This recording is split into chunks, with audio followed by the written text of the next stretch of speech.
Weet je wat? We gaan vanavond klaar zitten. Sharing a little bit of where I am today. This place is called La Fosca.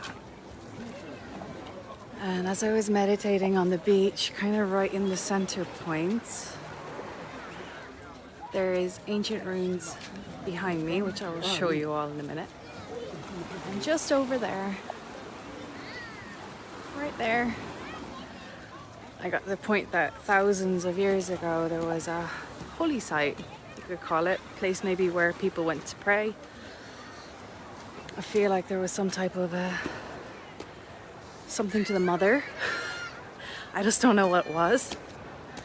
There's nothing left of it anymore. But it would make sense because right up here at the opposite side there is old settlements from the Iberian peoples. This place is just steeped in history.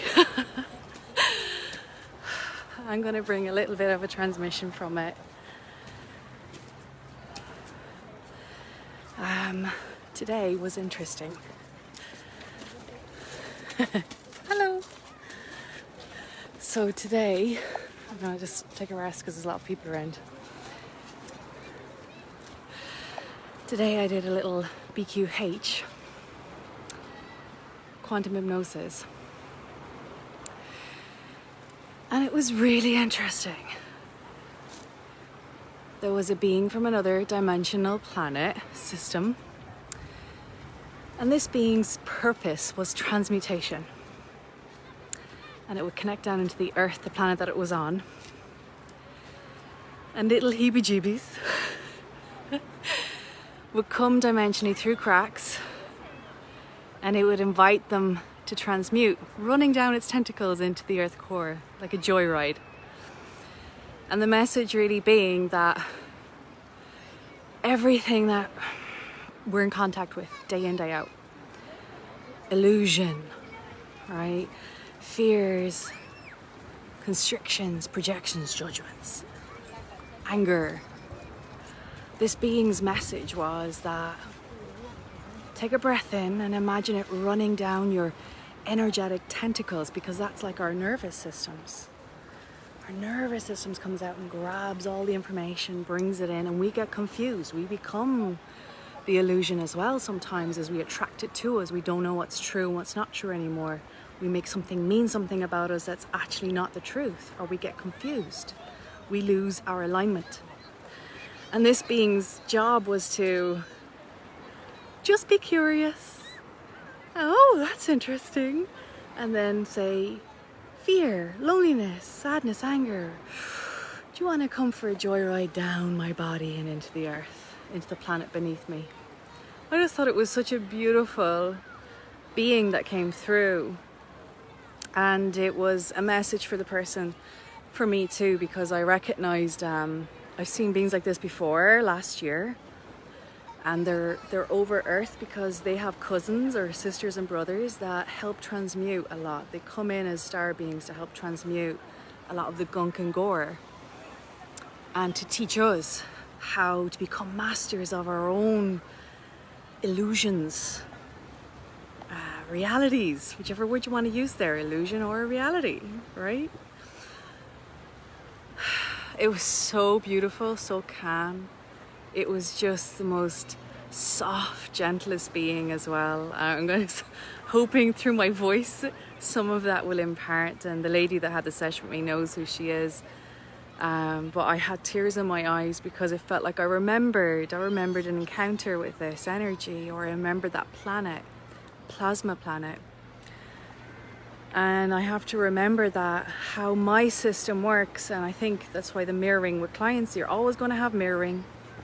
With this client that I attracted, we have similar nervous systems, which means when we get overwhelmed, we move into shutdown, or we get confused. And this being was just saying, hey, spread out your tentacles, learn non-attachment. Just because you've got suckers doesn't mean you gotta hold on tightly.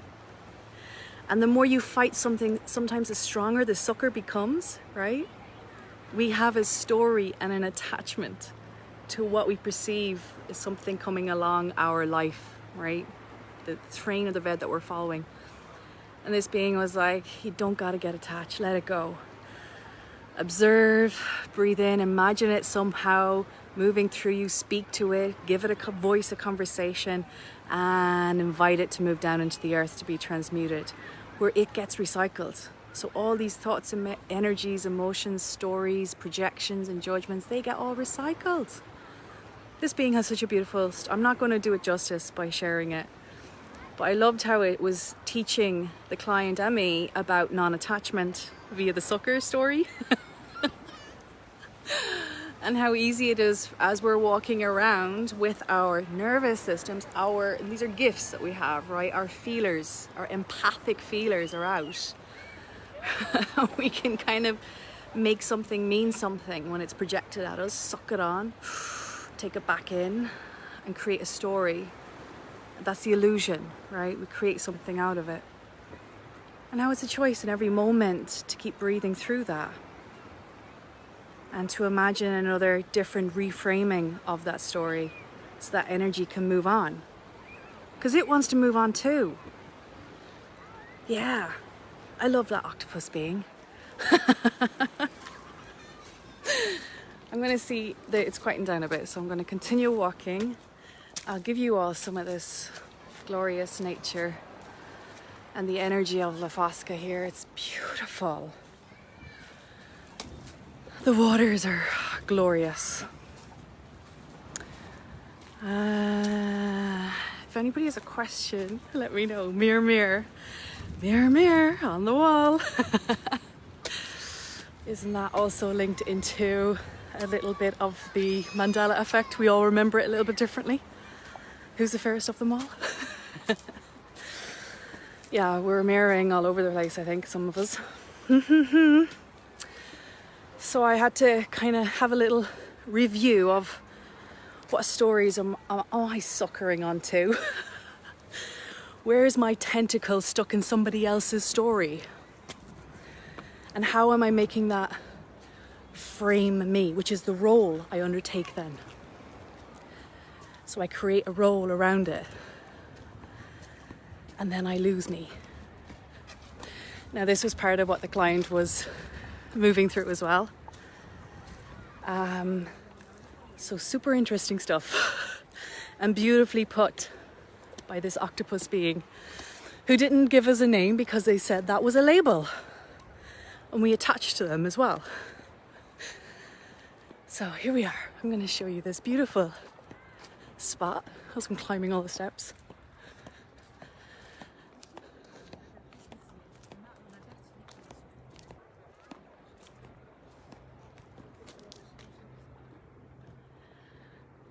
Some beautiful ruins. I love to imagine when I come to places, who are the people that lived here? What were their stories? What knowledge did they impart and learn on their journey? And I touch things, right? And this is transference energy. So, you could touch a wall, touch a gate, touch something that they leaned against. You might get an image of it. So any of you want to play with your third eye, or you think you don't have one because you do, this is a really good way to open it up if you come somewhere. You can do it with anything, of course, but I love stuff to do with the past. I think it's probably because I've always had memories of it ever since I was a kid. And I go to old sites or old homes and I would marvel in these things. Touch, put my hands along the walls. I'd smell the smells. And I kind of contemplate it. Even as a kid, I would do this. I always get a sense of where I was and what it means and what I can learn from it and maybe what needs to be left behind. If there's a healing or a good thought or a good wish. So I'm going to invite that in today as well. Because as I'm touching this now, this was also a lookout tower at one stage, even though it was a home at another stage. Before these buildings were here, there was old wooden settlements that I'm seeing. And there was more land because it's fallen away. Over here they had a little space for, I'm seeing some wild boar pigs. And I'm just getting a sense that they were hyper-vigilant, looking out to the sea, right where we are here. And I am hearing the word invasion and hyper-vigilance. And you know what? I'm seeing this particular point in time, because it's even predating this, because that's part of the story of the octopus earlier.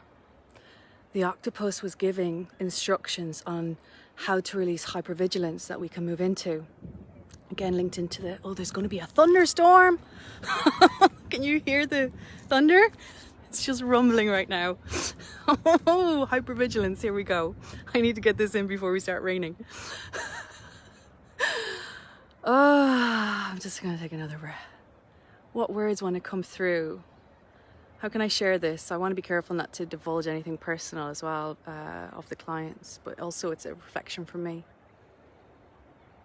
Yeah, so the nervous system and how we attach to a story become hypervigilant, right? I'm not safe is the story, let's say. And it was showing the optic on the lookout, the optic eye, the optic nerve, and how it was giving us exercises with this to reset the system via the eyes, because we can be on the lookout always if we're in that state for danger, even when there is none.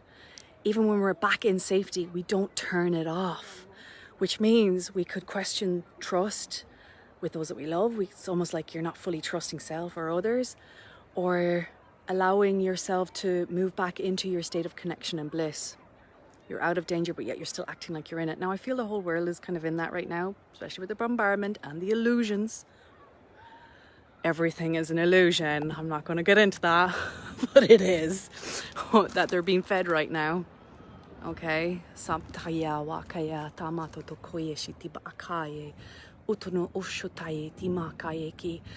And our eyes then become vigilant. And what I was getting was this,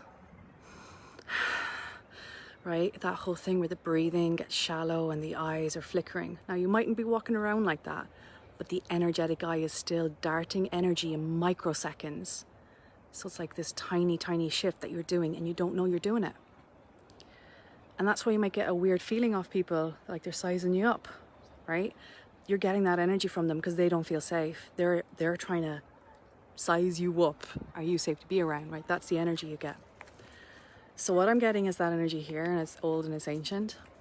And that is from, let's say, a fear of invasion, a fear of attack. And wherever any of us, that those of you watching or watching in the future that have that, or don't even know you have it because it becomes a norm, we adjust to it. We're going to invite that to be released. I'm going to do that for this space as well. Thank you. Thank you for showing me that. And connecting to the mother, the womb, the heart, the feet in the earth. And you can breathe down with me, because you can do this for your own body, your own house, wherever you are. We're going to invite a reset. And anybody with that issue with the eyes, you're going to just look over and breathe in. This is one of the exercises that came up. And you're going to look up and breathe in. And as you're doing that, you're releasing those fears. I'm not safe. Up to the sky. Which of course you're looking up to the third eye as well, in source. Testing God, testing source. Releasing that. Now breathe into the yoni space. All the way to the back passage. Any tension there, soften it. Look over to the opposite side. And breathe. Soften the shoulders. Those of you with neck issues, you can do the same with the eyes. And have the neck one side. Now I'm starting to reset. On one side, and I'm rolling the eyes up and around. And I'm coming back to center. I look super weird to people watching me here. Going the opposite. Up to the skies, down to the earth, up and around. And just close and breathe out.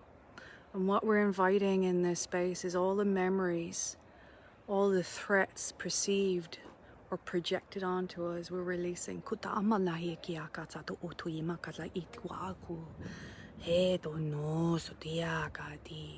So that we reset the eye and wipe away the illusions. Now I am getting the word traumas that we're seeing as well.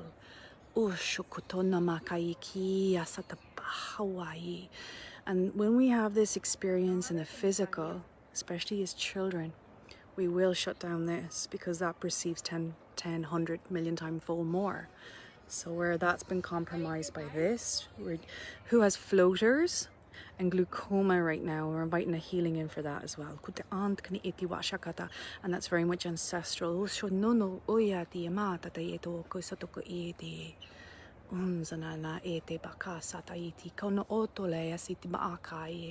I have an audience. So let me see, I'm a little self-conscious.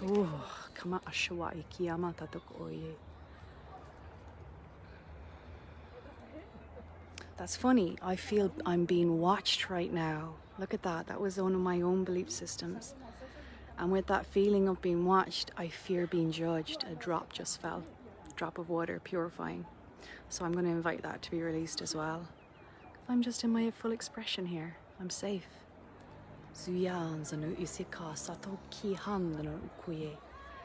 And any of you that might have that with me, we release.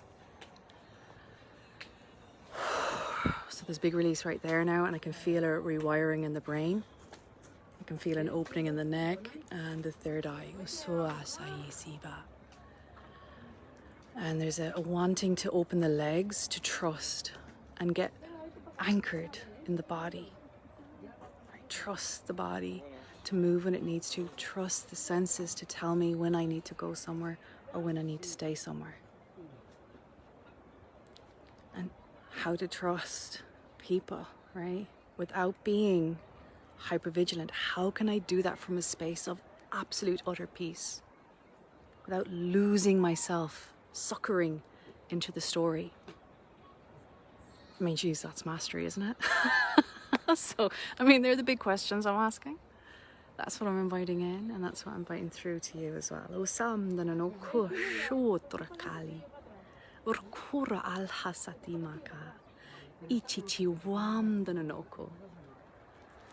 with that, I'm going to thank the land here for giving us this wisdom. And I invite the release of that fear from the land as well. And anybody else who comes here, we bless this space for them, that they receive this healing. And may it be so. So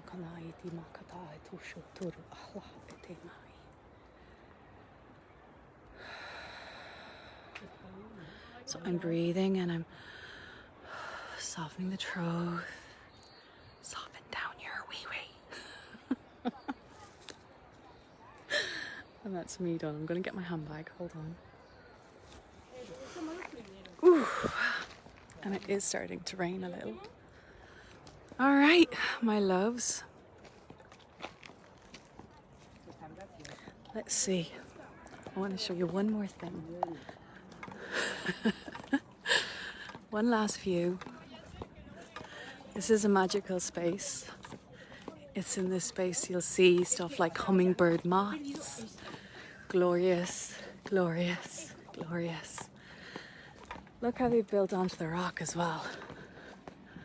It's always powerful energies when you see that.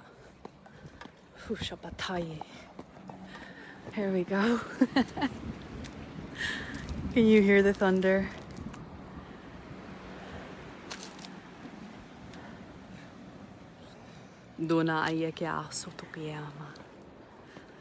I hope you enjoyed, and I will say goodbye now. It's definitely going to start raining, and love you all lots. Bye bye.